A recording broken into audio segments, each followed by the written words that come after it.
Assalamualaikum warahmatullahi wabarakatuh. Pada hari ini kita akan membahas mengenai teks deskripsi. Apa itu teks deskripsi? Teks deskripsi merupakan teks yang berisi penggambaran suatu objek, tempat, atau peristiwa tertentu kepada pembaca secara jelas dan terperinci, sehingga pembaca seolah-olah melihat dan merasakan sendiri apa yang dideskripsikan oleh penulis. Misalnya, keindahan Pantai Ora yang ada di Maluku, bunga Rafflesia arnoldi, ataupun keistimewaan dari burung merak. Teks deskripsi memiliki beberapa ciri. Yang pertama ada ciri objek, yang kedua ada ciri tujuan, dan yang ketiga ada ciri isi. Nah, yang pertama adalah ciri objek. Objek yang dibicarakan pada teks deskripsi biasanya bersifat khusus atau objek tertentu yang kemungkinan berbeda dengan objek lain. Misalnya, deskripsi burung merak. Mengapa burung merak? Karena burung merak memiliki keistimewaan yang tidak dimiliki oleh burung lain. Yang kedua ada ciri tujuan. Nah, tujuan dari teks deskripsi ini adalah untuk menggambarkan, melukiskan secara rinci, dan penggambaran sekonkret mungkin suatu objek, suasana, atau perasaan, sehingga pembaca seakan-akan melihat, mendengar, atau mengalami apa yang dideskripsikan. Yang ketiga adalah ciri isi teks. Nah, ciri isi teks deskripsi menggambarkan secara konkret. Misalnya, tempat wisata yang indah akan dikonkretkan indahnya seperti apa. Misalnya, pantainya yang bersih, kemudian lautnya yang hijau, langitnya yang biru. Nah, seperti itu.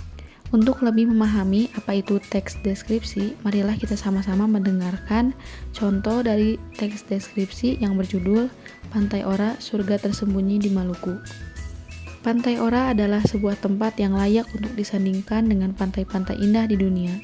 Tempat ini sering disebut surga tersembunyi Indonesia karena kecantikannya yang sangat memukau. Keindahan pantai yang ada di Desa Saleman, Kecamatan Seram Utara, Maluku ini tak hanya diminati warga Indonesia saja. Wisatawan asing juga tak ingin melewatkan tujuan wisata yang satu ini. Pantai Ora memiliki panorama yang sangat indah. Pasirnya yang putih bersih, air laut yang biru jernih, dan kekayaan membuat pantai ini sering disebut sebagai surga duniawi. Keindahan pantai ini semakin memesona dengan deretan pohon kelapa hijau dengan daunnya yang melenggok ke kiri dan ke kanan bagaikan penari yang gemulai. Menikmati pagi hari di Pantai Ora adalah sesuatu yang menakjubkan. Lukisan keemasan di langit mulai terlihat. Begitu indah, menenangkan, dan membawa kehangatan. Deretan pegunungan yang membentengi Teluk Saleman perlahan mulai terlihat jelas. Kegagahan Gunung Hatusaka sebagai sang komandan dari deretan pegunungan tersebut menampakkan diri. Dari kejauhan tampak deretan pondok-pondok penginapan di Pantai Ora. Menjelang senja, kita akan disuguhi pemandangan lain yang menakjubkan. Mentari berwarna kuning keemasan perlahan tenggelam di ufuk barat.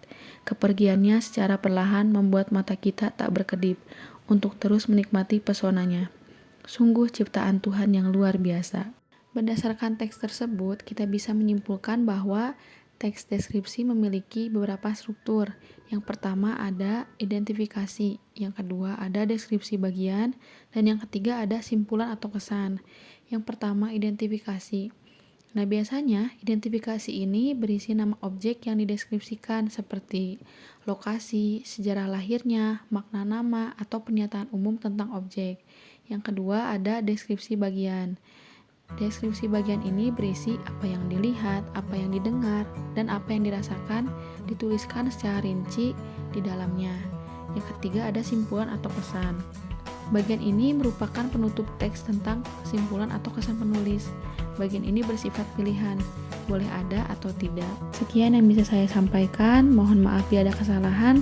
Terima kasih telah menonton video ini. Wassalamualaikum warahmatullahi wabarakatuh.